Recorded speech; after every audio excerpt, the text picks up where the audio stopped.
Buenas noches amigos, bienvenidos a su programa 7 días en una hora con Juan Macasana. El día de hoy tenemos la visita del doctor Enrique Cornejo, catedrático, economista reconocido, exfuncionario del gobierno, y está con nosotros para explicarnos la coyuntura nacional y él desde una visión política, técnica y académica, porque también hay que preocuparnos qué piensan los jóvenes, cuál es la actitud, cuál es el pensamiento, si hay un pensamiento crítico o de repente pues hay un sentimiento pues de dejadez. Y eso es lo que hoy día vamos a tratar con el doctor Enrique Cornejo.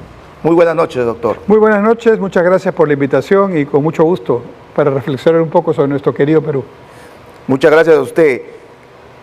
Estos días pues se ha visto que lastimosamente nuestro país viene pues decayendo desde un sentido social, político, que lastimosamente la justicia se está viendo politizada, hay amarres, hay cosas que la verdad dan mucho que desear, y en la población, en el vecino, siente algo de impunidad, incapacidad, y eso pues molesta y ahuyenta a la gente y crea una pues digamos una sensación pues de que la gente deja pasar. ¿Usted cómo lo siente? Una de las manifestaciones más claras de la crisis que vivimos hace ya un buen tiempo, no es de ahora, es la crisis institucional y de valores.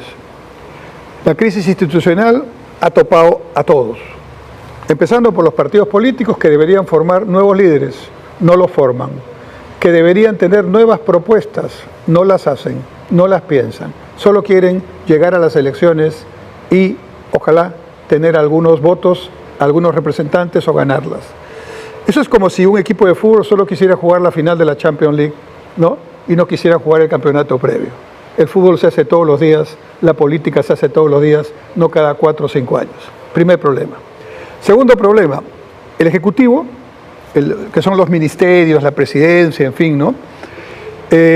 Está teniendo un problema serio de eficiencia, de transparencia, y eso hace que los proyectos con los recursos, porque no es problema de dinero, no es que nos sobre el dinero, pero el dinero que se pone para proyectos de inversión en el sector público peruano se devuelve o no se usa, para hablar con propiedad, entre 40 y 50%. El año pasado no se usó 45% de los recursos de inversión, que tienen que ver con lo que el ciudadano de a pie quiere: la pista, la vereda, el agua, el desagüe, la electrificación, el wifi, ¿no? El colegio con baños, el centro de salud equipado, que es lo que ve la gente, ¿no? La comisaría adecuada, ¿no?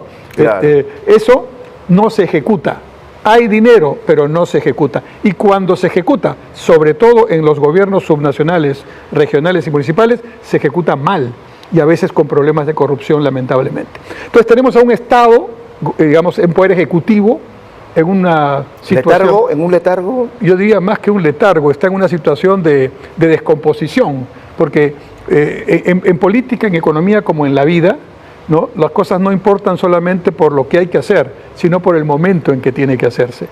Si yo tengo un enfermo que puedo curar de cáncer en un momento y no lo atiendo porque la cita es dentro de 1 año y la operación dentro de 3, cuando eso ocurra, la persona seguramente ya habrá muerto o estará en una fase terminal. La oportunidad es la clave, tanto como la decisión de hacer las cosas. Y aquí está faltando liderazgo, y ahí vemos a uno de los temas.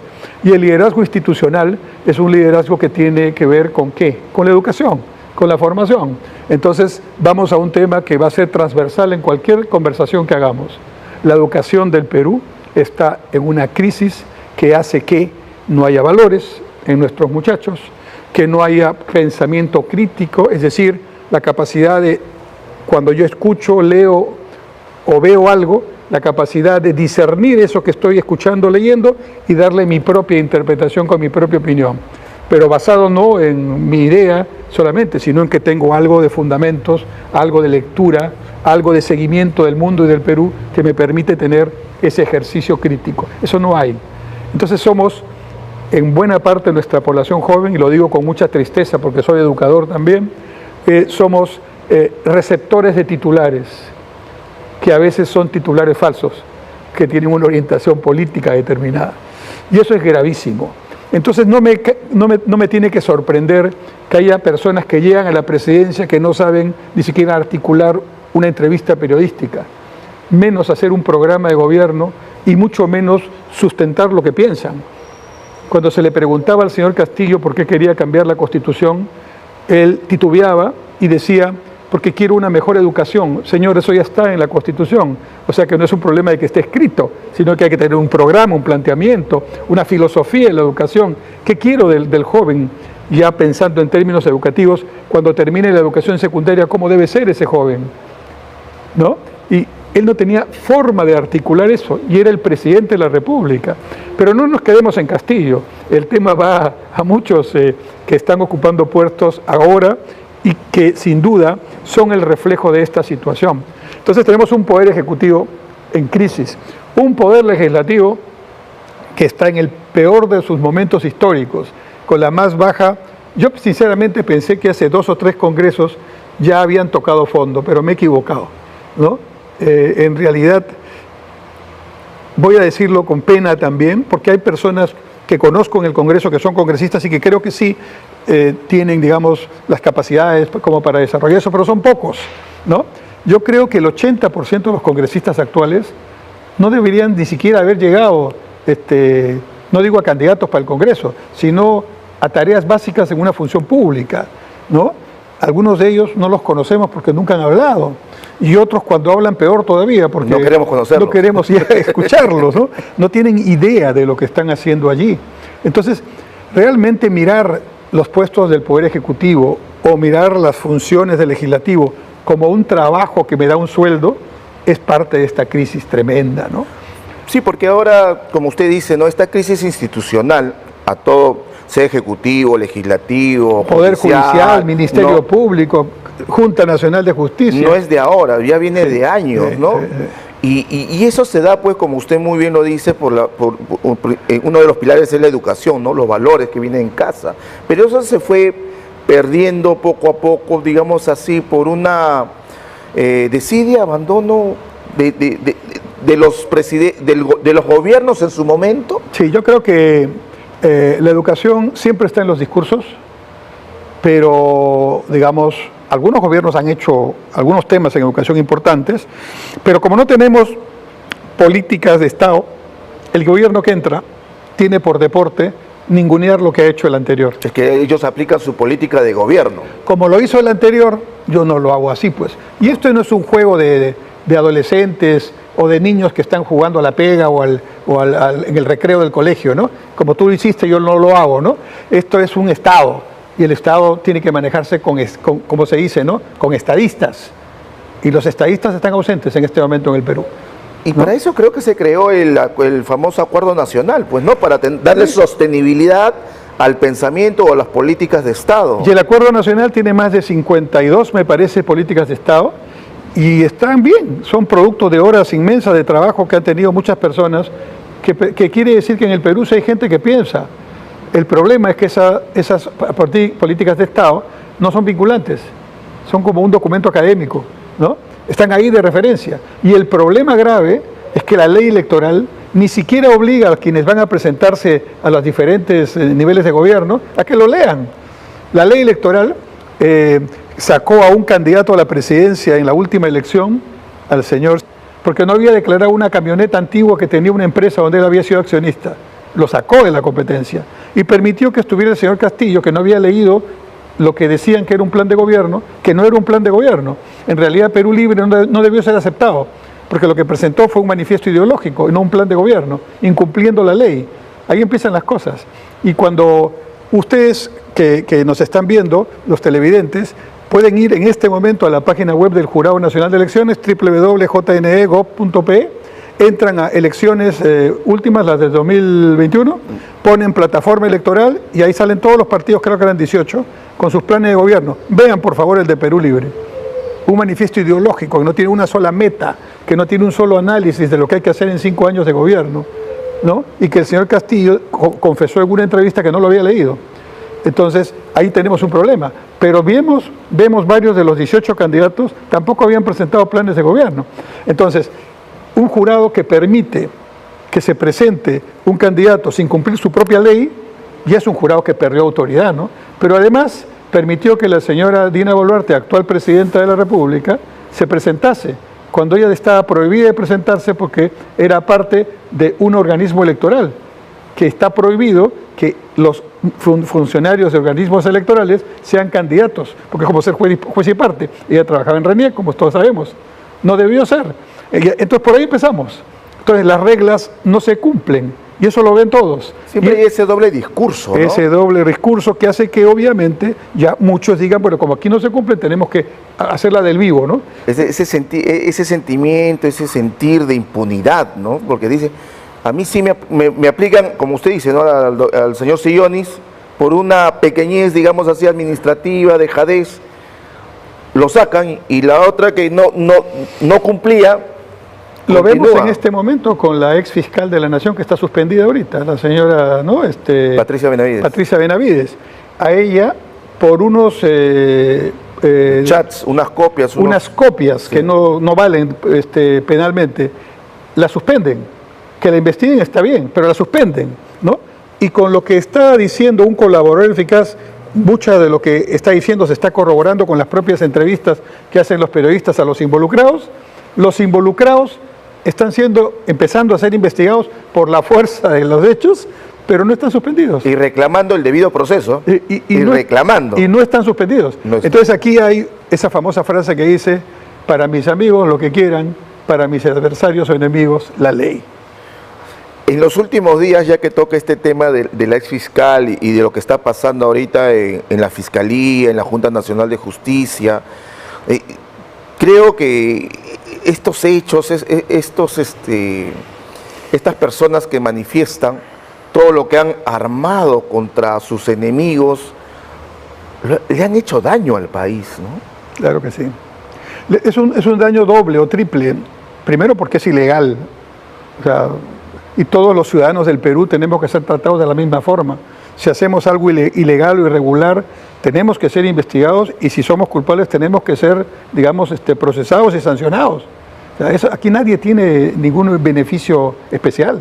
Y aquí claramente, ante la luz de cualquier ciudadano común y corriente, no necesitas ser abogado, te das cuenta que unos son tratados de una manera y otros de otra. Pero perdóname, lo segundo es que si tú eres una autoridad, y tú como autoridad, o sea, tú eres el árbitro del partido, y tú estás haciendo cosas irregulares a la vista del estadio, ¿qué piensan los jugadores y el estadio? Así será, pues, ¿no? Yo también hago lo mismo. A eso iba. O sea, por ejemplo, el presidente del Poder Judicial, el actual fiscal de la Nación, así sea encargado, interino, como quieran llamarlo, ¿no le da vergüenza que le digan, oye, ¿qué pasa? Claro, lo que pasa es que muchos de ellos están en función hoy día de lo que dicen los periódicos o lo que dice, digamos, cierto sector, y tratan de contemporizar con esos puntos de vista. Estamos sometidos no a una dictadura de las corrientes del siglo XX, sino estamos sometidos a una dictadura ideológica y una dictadura de grupos de interés. Esos grupos de interés dicen, así deben ser las cosas, y no son gobierno. Algunos de ellos son personas que están, digamos, fuera del aparato del Estado, pero lamentablemente han tenido suerte, han tenido éxito, digamos, en crear una narrativa donde, curiosamente, las cosas buenas son solamente las que ellos piensan, y las que no, hay que combatirlas con todo. Ese grupo de interés, pues, es el que le gusta estar atrás del trono. Claro, son los que se llaman caviares, no les gusta que les llamen así, pero digamos, para ponerle un nombre, se trata de personas que son revolucionarios en el café, pero en la práctica, en la acción política, viven del Estado, a través de consultorías, o cuando hay gobiernos, a través de puestos de trabajo, y cuando ese gobierno se va, vuelven a sus estados anteriores para crear el ambiente para volver a los puestos de trabajo que ellos mismos se crean. O sea, ¿cuál es la propuesta para el país de ese grupo? Digamos que, ya, sin ser peyorativos, ¿no? Ese grupo que le llaman caviares, ¿no es cierto? Y no es un término que se usa en Perú solamente, ¿eh? Se usa en todo el mundo. Sí. Ya, pero bueno, es un grupo revolucionario rosado, digamos, ¿no es cierto? Ya. Entonces, ese grupo, vamos a ver, ya, tiene derecho a participar. ¿Qué propone para el país? ¿Cuál es su propuesta en educación? Su propuesta en educación es que entre la ideología de género en la educación, ¿no? Que tengamos que contar en los cuentos a los niños de 3, 4, 5 años el lobo y la loba, el perro y la perra, en lugar de decir los perros. Pero la ideología de género no es de ahora, es de hace 10, Sí, claro. 15 años, ha No, sido progresivo. Yo creo que Castillo y todo lo que estamos viendo es la expresión de una crisis que viene antiguo. O sea, tampoco le vamos a dar tanta importancia a Castillo como para pretender que él es el autor de la crisis. No sería demasiado para su capacidad, que sabemos es muy limitada. No, él entró por responsabilidad de nosotros, así lo digo, ¿no? No entró por... O sea, los que votaron por él tenían su derecho a votar porque consideraban que él los representa, pero eran el 11% de la población electoral, ¿no? En la primera vuelta hubo 7.700.000 peruanos que o no fueron a votar, por ahí hay como 5 millones, o fueron a votar y votaron en blanco, o fueron a votar y votaron viciado. Los que no fueron a votar, bueno, siempre hay un porcentaje, pero fue mucho mayor. Y los que fueron a votar y viciaron o blanquearon el voto, le dieron el voto a Castillo, porque la población favorece al segundo. Claro, la población tiene que entender por qué. Si yo protesto dejando mi voto en blanco, entonces mi voto no vale. O sea, vale ir a votar, no me van a poner multa, pero no forma parte de la votación válidamente emitida. Claro. Votos blancos y nulos salen del conteo. Entonces, el 100% no es el 100%, sino que es el 70% menos los blancos y nulos se convierte en el 100%. Entonces, ficticiamente, después de esa resta, los que están arriba son los favorecidos. Y Castillo fue favorecido por eso, más que la señora Keiko. Entonces, ya esa es la primera vuelta. Además de eso, hay también una responsabilidad de los candidatos de los partidos de centro que no tuvieron la habilidad, no tuvieron la visión y no tuvieron el desprendimiento de por lo menos conversar de una alianza. Porque esto es muy matemático. Si hay 70% del electorado que se divide en 10 partes, pues obviamente esa división va a generar que el que es más chiquitito, que tiene 11, 12%, pueda ganarle al 70%. Eso pasó en Perú. Y eso nos lleva a una reflexión, ¿no? Porque en los 80, cuando era una elección presidencial, se presentaban 8 o 9 candidatos. Ahora, para el 2026, de acuerdo a los partidos inscritos o en vía de inscripción, vamos a tener 38 partidos políticos, si es que se continúa en esa línea, y esos partidos políticos van a dispersar el voto porque va a haber candidatos para todos los gustos, pero eso le va a dar legitimidad a quien gane porque va a estar disperso el voto. Claro. Bueno, eso es parte del problema, ¿no? Claro, ahí viene la reflexión de lo que usted manifiesta. La dispersión es parte del problema, pero ahora, vamos a ver, los que tienen ahora partidos inscritos en el ROP del Jurado Nacional de Elecciones, ¿quieren que se repita la situación de Castillo? Pudo ser Castillo o pudo ser Perencejo. Castillo estuvo ahí en el momento en que le tocó su suerte, le tocó el bingo, ¿no? El bingo le tocó, una vez en la vida toca eso, ¿no? Pero ¿repetiremos lo mismo? ¿No hemos aprendido la lección? Entonces yo creo que aunque haya 50 partidos, no me preocupa tanto el número. Me preocupa que sean 8, 30 o 50, ninguno está haciendo la tarea de qué piensa hacer en el Perú. ¿Cuál es la propuesta de esos partidos? ¿Cuándo has escuchado en estos últimos años, años, menos en estos últimos meses, algún partido que diga, momentito, para que no pase lo que está sucediendo, estas son nuestras propuestas en el tema de justicia? Aquí está el partido X, esta inseguridad no puede seguir.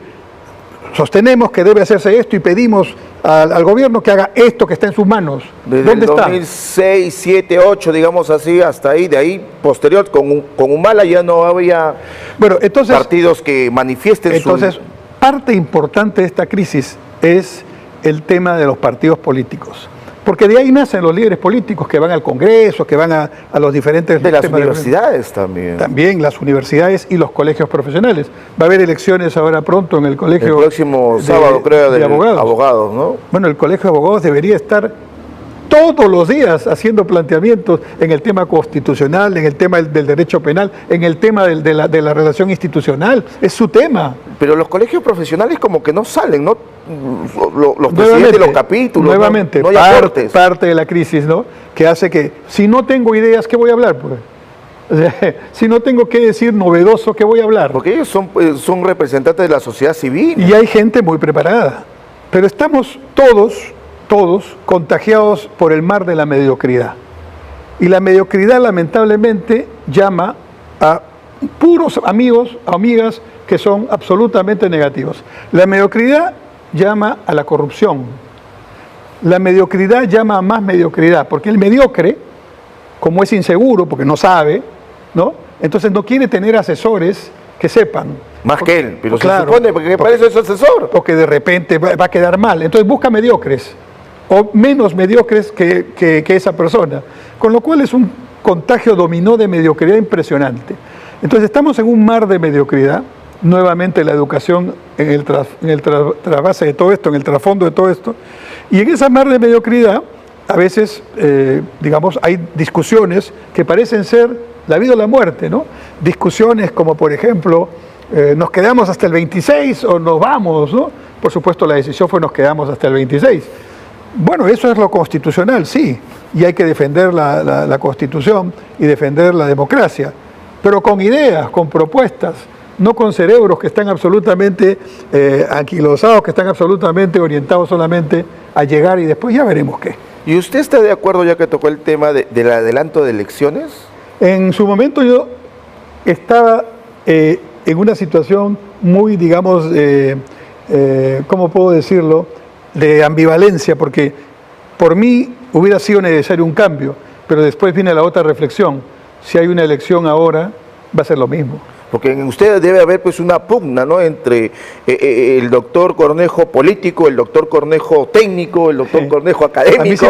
A mí siempre me decían, cuando estaba, digamos, en una actividad política pública, me decían el técnico, ¿no? Pero en realidad uno es político, ¿no? Aquí estamos haciendo política, estamos conversando, pero de temas políticos. Estoy expresando una opinión, haciendo uso de mi derecho. Ustedes se están poniendo en la pantalla y la opinión pública de la gente puede decir, yo no estoy de acuerdo con el señor Cornejo, ¿no?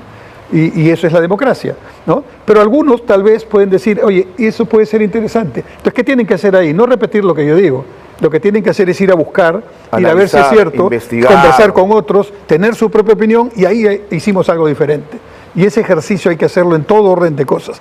Entonces tenemos un buen periodo por delante donde estos temas van a seguir, pero espero que salgamos de este oscurantismo. Tú sabes que la Edad Media fue todo un oscurantismo, ¿no? Sí, y duró varios años, ¿eh? Miles de años. Estamos en un oscurantismo político, una especie de Edad Media política, y ahora tenemos que entrar al Renacimiento.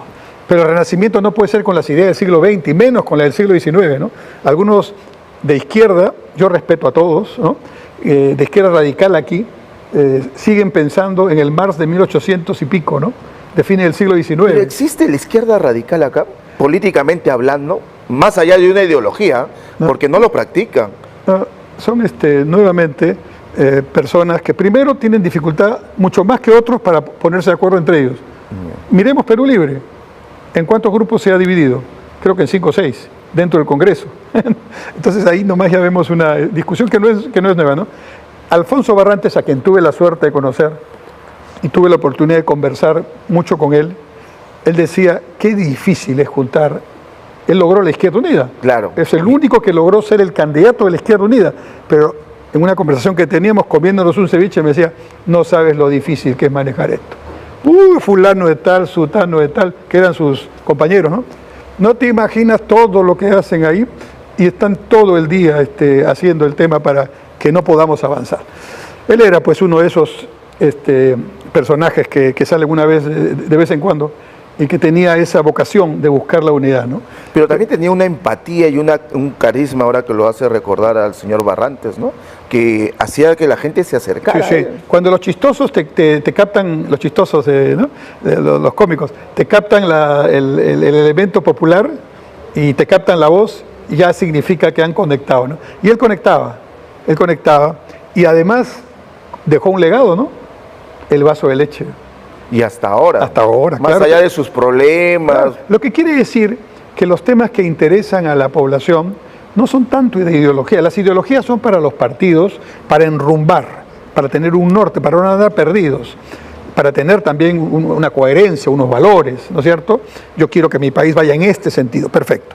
Entonces tú lo sometes dentro del aparato democrático al voto, el voto, aunque sea por un voto, te da la posibilidad y tú tienes toda la legitimidad de aplicarlo, pero luego ya no eres miembro del partido solamente, estás gobernando para el país. Y ahí tiene que venir el salto al estadista, ¿no? Eso es lo que nos falta. El salto al estadista que tiene que pensar en el que no votó por ti. Porque tú ya no estás trabajando para tu partido, estás trabajando para el país o para la región o para el municipio.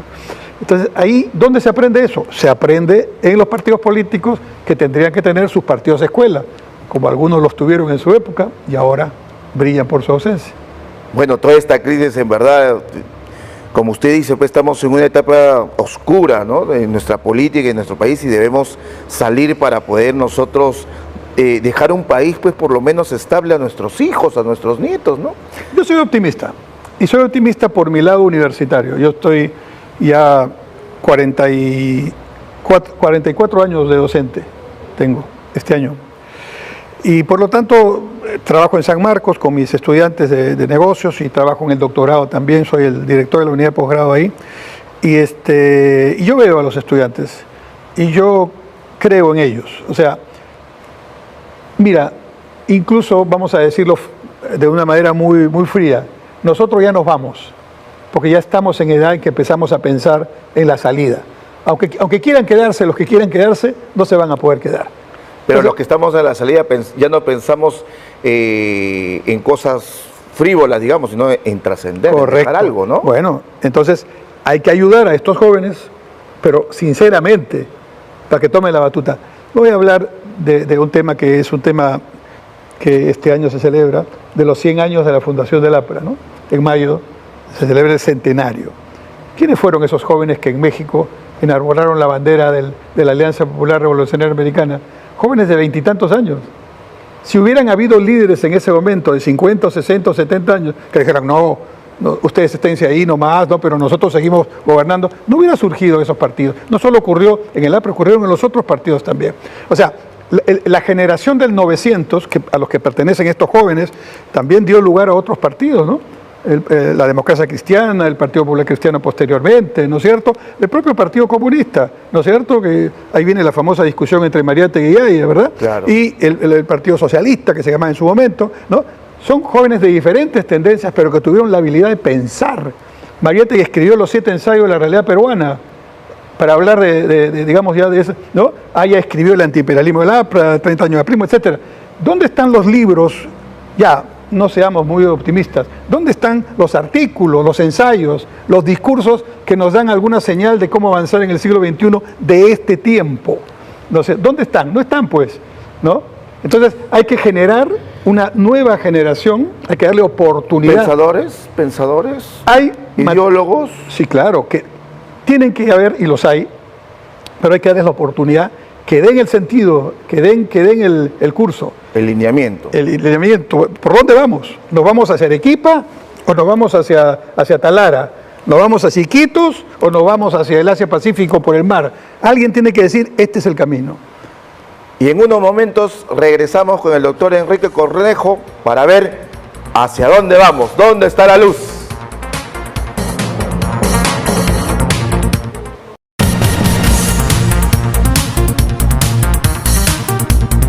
Gracias amigos por su paciencia. Regresamos con el doctor Enrique Cornejo para continuar hablando de todo lo que está pasando en nuestro país. Pero ahora quiero hacer una pregunta un poco más reflexiva. ¿Qué espera la juventud de nosotros, de nuestro país, del Ejecutivo, del Legislativo, del Poder Judicial? Usted como catedrático, doctor. Yo que converso con ellos a diario, ahí en la Universidad de San Marcos y bueno, durante muchos años, te puedo decir que lo que esperan es un poquito más de honestidad en el sentido integral del término. No solamente vinculado a que no haya corrupción, sino que tengamos ideas claras, hagamos las cosas que decimos que vamos a hacer y no se mienta tanto, ¿no? En todo sentido. Creo que son jóvenes que están con muchas ganas de aprender y creo que el sistema educativo no les está dando lo que necesitan. Creo que son jóvenes que quieren oportunidades de trabajo, quieren crecer, quieren ser grandes, ¿no? Tienen muchas expectativas, pero el Perú en este momento no está generando esas condiciones al punto que 200.000 jóvenes han viajado al extranjero en el último tiempo, a diferentes países, Eso es un drama. Y ese capital humano, ese conocimiento, se va, pues se desperdicia. Se va como una exportación no pagada para que otros países usen a los cerebros peruanos en el buen sentido de la palabra luego de formarlos. El gran problema en este momento es que la juventud no tiene norte, no ve norte en su país y entonces quieren emigrar. Ahora, los jóvenes nuestros, como los jóvenes de todo el mundo, tienen otra mentalidad. Yo les pregunto, ¿a qué edad quieren casarse? Casarse, profesor, me dicen. Y bueno, pero ¿cuándo querrán tener un hijo? No, primero nuestros estudios, primero vivimos, conocemos, maduramos. Digo, pero cuando ya quieran hacerlo ya no van a poder. Sí, se puede. ¿Cuántos hijos quieren tener? Uno. Yo le digo, mi generación a los 20 y tantos años ya tenía 1 o 2 hijos, si no es más. Y claro, ustedes pueden decir, ¿cómo? Esa es una irresponsabilidad. Pero ustedes nacieron bajo esos conceptos, ¿no? Les explico. No, piensan de esa manera y es difícil cambiar esa idea. Y eso tiene un problema político, público. Miren lo que está pasando en China, que durante mucho tiempo dijo que los jóvenes de China solo podían tener un hijo. ¿Qué ha pasado con China? Ha decrecido su tasa de población. Y India ya lo pasó en población. Conclusión, se habla hoy que India, en la segunda parte de este siglo XXI, va a pasar a China y va a convertirse en el nuevo líder así disruptivo. Y ya China no puede solucionar eso. Ya se dio cuenta de su error y ha dado la instrucción que pueden haber 2 hijos, pero los chicos no quieren, ¿no? Entonces, ese decrecimiento poblacional, no estoy diciendo que empecemos a tener hijos, ¿no?, como una política de Estado. Lo que quiero decir es que tenemos una mentalidad diferente en una población que cada vez es mayor. La población joven cada vez es más importante. En las próximas elecciones, cerca del 40% de la población que va a votar va a tener menos de 40 años. O van a ser millennials y polmillennials, que en su mayor parte están mal educados. A ver, voy a decir que no están bien educados, para decirlo en un sentido positivo, se puede decir. Y son más reactivos, ¿no? Porque ellos como que, digamos claro, así, viven son más emocionales. Viven con esto, ¿no? Con el celular, y está bien. Pero yo leo alguna información en el celular y luego me voy a una página y confronto si esto es cierto o no. Pero muchos de ellos, lamentablemente, se quedan en lo que dice el chat o el titular ¿no? Y lo repiten y lo repiten. Que muchas veces es fake news. O sea, es un engaño, y ahí está su pensamiento. Y con una juventud en ese nivel estamos muy complicados. Miren, hay una prueba que se llama la prueba PISA, que es una prueba que se hace a un número determinado de países. Perú está ahí, que lo hace la OCDE, Organización de Cooperación para el Desarrollo Económico. Perú siempre queda último o penúltimo de todos los países, creo que son 70 países que se... ¿Qué hace la prueba PISA? Entre otras cosas, mide comprensión de lectura, saber leer y escribir y comprender lo que se lee. No. Y ya son alumnos o jóvenes que están ya casi saliendo de su educación básica. Bueno, pero la prueba PISA no mide hábito de lectura ni pensamiento crítico de lo que se lee. Porque si midiera estas dos cosas, tendríamos todavía más puestos abajo. Nosotros estamos últimos entre los países encuestados en lo que es saber leer y escribir y comprender lo que leemos. Pero el hábito de lectura, ¿qué lo da? Lo da pues la casa, el colegio, ¿no? Que de alguna manera generan ese hábito desde pequeños. En lo que te guste, que quieres leer ciencia ficción, lee ciencia ficción. Quieres leer sobre los cómics, lee sobre cómics. Pero lee no solamente el cómic, lee la historia de los cómics, cómo se forman los cómics, cuál es la filosofía que está detrás, qué inversiones, o sea, métete a comprender. Pero ese hábito de lectura también no es de ahora, porque recuerdo cuando yo era un poco más joven y decían, te has portado mal, te quedas castigado, no sales al recreo y te quedas leyendo el libro. Sí, a veces... o sea, esa metodología como que al niño lo relaciona. O te decían, si te portas mal, voy a ir donde el policía, sí, claro, donde el guardia civil. Voy a ir donde el guardia civil y lo voy a decir. Entonces había pues esas costumbres, digámoslo así. Costumbres.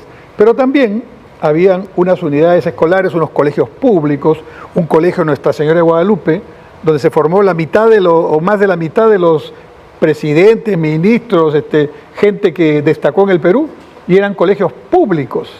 Las grandes unidades escolares. Y grandes unidades escolares. Y por supuesto, está muy bien que haya colegios privados, ¿no? Pero, ¿qué debería ser el elemento, uno de los elementos básicos de la política educativa en el Perú? Que mis colegios públicos sean por lo menos igual o superiores a la instrucción o a la educación que me dan los colegios privados. ¿Eso es justicia social? Eso es justicia social, eso es derecho básico, eso es aplicar la Constitución. Claro, porque... Mira, la Constitución, muchos decían que hay que cambiarla, otros decían no hay que cambiarla. Y mi pregunta elemental no era, ¿la han leído? La Constitución nuestra, artículo 1, página 1, así nomás abriéndola, ¿no es cierto? La persona humana y el respeto de su dignidad es el fin supremo de la sociedad y del Estado. Lo digo más despacito. La persona humana y el respeto de su dignidad es el fin supremo de la sociedad y del Estado. Punto. Es el artículo mejor logrado de la Constitución. ¿Quién puede estar en desacuerdo con ese artículo? Y hasta aparece un verso. Hasta aparece. Pero lo importante no es solamente sabérselo de memoria, sino entenderlo. Cuando yo estoy haciendo un colegio para que se respete la dignidad de esa persona, que es el estudiante y el profesor, tiene que tener baño, pues, con agua y con un desagüe activo. Porque no tener baños, que son miles los colegios de Perú que no tienen un baño, no es cumplir el artículo 1 de la Constitución. Cuando yo estoy haciendo un centro de salud, o yo soy ministro de salud, y estoy pensando solo en los hospitales, que sí se necesitan, pero el centro de salud lo tengo abandonado, no tiene médico, no tiene medicamentos, no tiene ni siquiera los elementos básicos para resucitar en caso de un ataque cardíaco. Entonces yo no estoy cumpliendo el artículo 1 porque no estoy respetando la dignidad de la persona que va a llegar ahí. Si uno pusiera cara y rostro a cada acción pública, las cosas mejorarían. ¿Cómo hacer eso? ¿Cómo hacer que el funcionario público y el líder, no solo el ministro, el director, el supervisor, tengan esa mentalidad? Eso se logra, nuevamente caemos en el tema educativo, en la formación. Y con compromiso. Y con compromiso, por supuesto. Ya no hablo de aquellos que usan el poder para beneficiarse personalmente o para robar, que también los hay. No son la mayoría, pero hacen tanto daño que hacen como que todos somos de la misma clase. Como que todo el sistema está mal, Así está podrido, ¿no? Y las generalizaciones siempre son malas, pero sí hay esos problemas. Entonces yo creo que una de las tareas más importantes del Perú de aquí en adelante, porque tendremos que salir. Tenemos que salir. Sí, tenemos que, y vamos a salir. Ahora, a mí me gustaría verlo todavía en vida. En el tiempo que Dios me dé, me gustaría verlo. Porque una de las cosas que he aprendido en ya casi 50 años de ejercicio profesional y académico, es que lo que es más injusto en la política pública es que una o dos generaciones se vayan de esta vida sin haber tenido lo básico. ¿Qué gano yo haciendo una carretera hermosa si demoró 30 años esa carretera? ¿Qué gano yo efectivamente corrigiendo, poniendo tratamiento de agua residual, o sea, los desagües, ¿no? Si hubo 2 o 3 generaciones o 4 que no pudieron tener ese servicio básico y probablemente parte de su vida estuvo totalmente afectada por esa situación higiénica, ¿no? De salud básica. ¿Qué gano yo poniendo, digamos, infraestructuras importantes si en realidad la nutrición entre el 1 y 5 años tiene serios problemas en el Perú en muchos lugares, ¿no? ¿Qué gano yo? Entonces, la política no solo hay que mirarla por lo que puedo hacer, por los ladrillos, fierro o cemento que pueda construir, bien y honestamente, sino por la oportunidad de hacerlo y por la orientación. Y ahí vienen temas que hay que decirlos, ¿no? En estos momentos el Perú tiene un financiamiento a los pueblos más pobres que están junto a las zonas de recursos naturales que se llama el canon. Acabo de terminar un artículo en la revista de San Marcos donde demuestro que la mayor parte de los recursos del canon no se usan. ¿Se acuerdan de la parábola de los talentos? Claro. Que el Señor repartió un talento a 3 servidores, ¿no? Y le dijo, vayan y ya regreso. Y cuando regresó para tomar cuentas, había uno que temeroso, timorato, que lo guardó, dijo, mejor así no tengo problemas, ¿no es cierto? Otro lo multiplicó por 2, por 3, por 4, el otro lo multiplicó por 8, lo sé. Bueno, y cuando vienen las cuentas, ¿a quién castiga? Al que devolvió el talento, ¿no? Claro, al que tuvo miedo. Al que tuvo miedo. Bueno, entonces nosotros tenemos que romper este esquema. El Perú tiene una potencialidad y cada cierto tiempo tiene porque las abuelas decían, Dios es peruano. Esto no es casualidad, ¿no? Hemos tenido épocas como el guano y el salitre, ¿no? Hemos tenido épocas como la anchoveta en los 70, el petróleo que surgió. Ahora nos vienen... El litio, ahora está el litio. En Puno, pero ahora nos viene, para mí, un tema que nos va a cambiar la vida, para bien si queremos. Y más de lo mismo si seguimos como estamos en esta mediocridad, que es el puerto de Chancay. Permítanme explicarles un ratito qué va a pasar con el puerto de Chancay. El puerto de Chancay es una inversión china muy grande, pero lo importante es que es un puerto que China ha elegido ubicarlo aquí, porque ha decidido que el Perú es el país mejor situado en América del Sur para sus relaciones con el Asia, China, pero no solo China, sino el Asia y geopolíticamente bien ubicado. Si ustedes ven, a ver, hagan el siguiente ejercicio. Vayan ahora a un planisferio o el mapamundi, si lo tienen en la casa, y miren China, específicamente el puerto de Shanghái, y miren Callao o miren Chancay. Y van a ver una línea recta, ¿no es cierto?, a través del océano Pacífico. Ok. ¿Qué hace hoy día el comercio? China, que es el gran superpoderoso del comercio, tiene unos buques que se llaman Super Post Panamas. El super no es por gusto, es que esos buques no pasan el canal nuevo de Panamá, son más anchos y más pesados y traen 14.000 contenedores. O sea, ya es un monstruo, digamos. Es una ciudad de contenedores que viene. ¿A dónde van esos buques? Esos buques vienen a América, nunca llegan a América, porque no hay sitio, o todavía no hay sitio para que se reciban. Entonces llegan al puerto de Los Ángeles en Estados Unidos, al puerto de Nueva Orleans, Estados Unidos, Nueva Orleans no, Long Island en Estados Unidos, llegan al puerto de Manzanillo en México, y a veces algunos llegan al puerto de Balboa en Panamá. ¿Y ahí qué hacen? Bajan los containers, y otros buques, que son buques post-Panamá también, son grandes, pero son menos que los grandazazos esos de China, vienen ya a los puertos de Colombia, de Ecuador, de Perú, de Chile, de Brasil. ¿Qué va a pasar ahora? Este megapuerto está preparado con 18 metros de profundidad para recibir a esos buques grandes. Entonces, el competidor de Chancay no es el Callao. El competidor de Chancay es Los Ángeles, no, Long Island, Manzanillo. Parte de esa carga ya no va a parar ahí, se va a venir directo a Perú. Y aquí, en Chancay, va a transbordarse lo que hacen en Los Ángeles. Y se va a ir Latinoamérica. Y se va a ir a Colombia, Ecuador, a Chile. Y los números dan para que incluso la carga brasilera venga hacia Chancay y se vaya directo. ¿Por qué? Porque como es una línea recta, son 15 días menos de trayecto. Claro. La distancia más corta entre dos puntos, claro, la línea recta. Y la línea recta esta va a ahorrar por día no menos de $200.000, $300.000 por buque, por viaje. Ya multiplica, es una barbaridad. Entonces los números van a dar para que Chancay se convierta en ese gran hub. Hub significa gran centro de operaciones. Hasta ahí la noticia por el lado de lo que va a significar el puerto para China, también para el Perú. Ahora, un Perú activo, con una visión, un Perú sin oscurantismo, un Perú sin mediocridad, ¿qué tendría que estar pensando? ¿Cómo aprovecho, y para no repetir la historia del guano del salitre, repetir la historia de tantas situaciones, para que esto sea un antes y un después para Perú? O sea, ¿cómo hago lo que hizo Singapur, que tiene un puerto ahí también, y lo convirtió en una potencia mundial?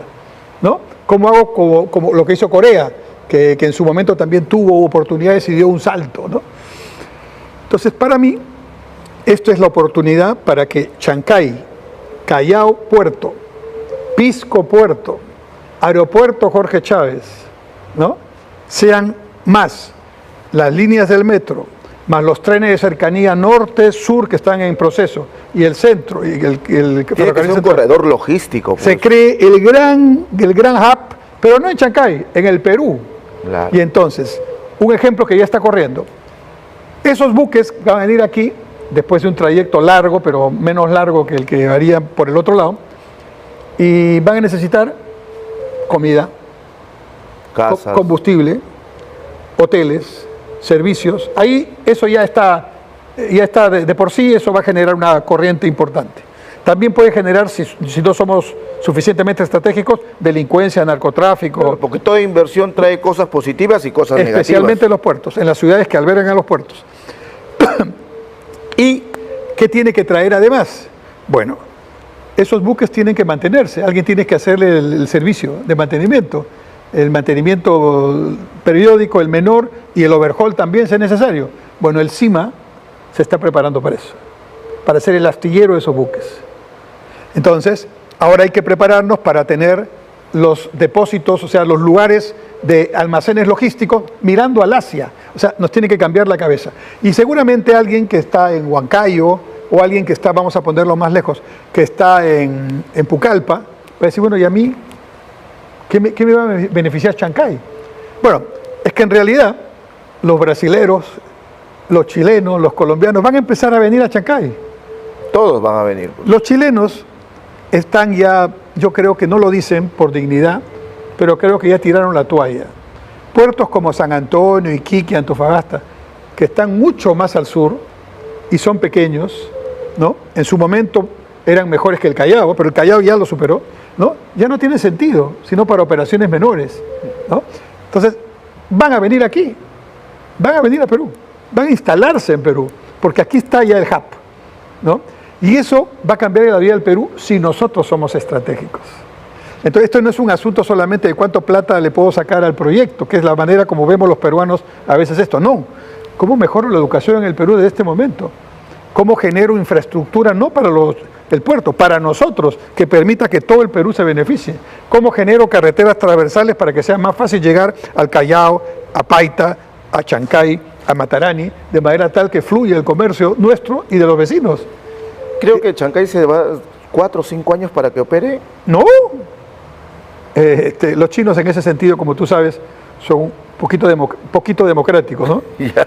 Y el presidente Xi Jinping ha dicho, yo voy a Perú en noviembre a la reunión de APEC, que va a ser, somos la presidencia de APEC, y un día antes quiero inaugurar el puerto. Así que están las obras al 70-80% en este momento. Están preparando el puerto de Chancay para que esté listo para prueba blanca en octubre. O sea que yo diría que con todo debe estar operando entre fines de este año y principios del próximo. Si es así, lastimosamente nosotros no estamos preparados. Y mientras tanto, aquí seguimos discutiendo si el congresista tal pagó a los o rebajó los sueldos, ¿no? O estamos discutiendo el otro tema, que está bien, son temas que tienen que discutirse, pero los grandes temas del Perú, la educación, la salud, la seguridad ciudadana, la justicia, la infraestructura, no están y tienen que estar. No hay obras, pues no hay obras, y nos podemos a reflexionar. Claro, pero no hay obras, pero sí hay proyectos. Hay una cartera de proyectos. Sí, hay un plan que se llama el Plan Nacional de Infraestructura para la Competitividad, que tiene priorizados, que tiene definida una brecha de infraestructura de 100.000 millones de dólares y tiene priorizados 30.000 millones de dólares en varios proyectos. Por ejemplo, uno de esos proyectos es el corredor camionero, que se llama el Anillo Vial Periférico, que abre una carretera desde el Callao, por la zona de los cerros, hasta más allá de Lurín. Evitando toda la entrada por la Panamericana, ¿no? Ese, por ejemplo, es un proyecto extraordinariamente importante. Pero ahí, o sea, en mi experiencia, yo he sido 3 veces ministro. ¿Cómo haces que un proyecto funcione? Estás ahí todo el día, tú. No el director. Comprometido. No, ahí, llamando, a ver, ¿qué pasa? ¿Por qué están demorando los estudios? Que vengan aquí, díganme cuál es el problema, ¿cómo los ayudo para que puedan avanzar más rápido? No, que falte este tema, ok, venga el ministro del Ambiente, conversamos, ¿cuál es el problema con el ambiente? Muy bien, lo resolvemos y se va avanzando. O sea, no solo se necesita dirección, como habíamos hablado, sino gestión. ¿Por qué se hizo las obras para los Panamericanos Lima 2019 tan bien, que hasta ahora siguen funcionando? Felizmente, ¿no? ¿Por qué? Porque hubo un equipo que trabajó muy eficientemente con un sistema que es el que usan los ingleses, del contrato PMO que permite... O sea, vamos a decir, ¿por qué se demoran mucho los proyectos públicos? Porque a veces hay problemas con Contraloría. Entonces, ¿qué pasó en Lima 2019? ¿Se fue la Contraloría? No. Contraloría estaba sentada ahí junto a los ingenieros. Y cuando había un problema, se resolvía en ese momento. Ok, Contraloría, ¿estás de acuerdo? No. Ok, vamos, otra posibilidad. Ahora sí, sí, acta, listo, vamos para adelante. Y por eso se hizo la obra. Entonces se cumple el objetivo, pero se hace la obra rápido. Bien. Algunas personas en el sector público que son honestas no quieren hacer estas cosas porque tienen miedo más bien de que terminen encausados o investigados. Entonces el sistema público está un poco paralizado. Pero yo soy optimista nuevamente, creo que el Perú tiene opciones, creo que el Perú tiene oportunidades, creo que el Perú tiene gente, lo que pasa es que esa gente no quiere participar en política ahora porque la política no lo atrae, ¿no es cierto? Pero está mal vista la política. Está mal vista la política y el sector público en general no es un sector público donde quieran estar los mejores, con honrosas excepciones. Y eso hay que cambiarlo. Muchísimas gracias, muchas doctor gracias Cornejo, por su participación. Ha sido muy ilustrativo y también muy reflexivo. Y desde acá llamamos pues a todos los jóvenes, a todos los peruanos que tengan la voluntad, que tengan ese desprendimiento para poder aportar a nuestro país e involucrarnos en todos estos temas importantes que nos va a ayudar a un desarrollo de nuestro país como quisiéramos y poder dejar un Perú más sostenido a nuestros hijos. Les agradezco por su tiempo, muchísimas gracias y buenas noches.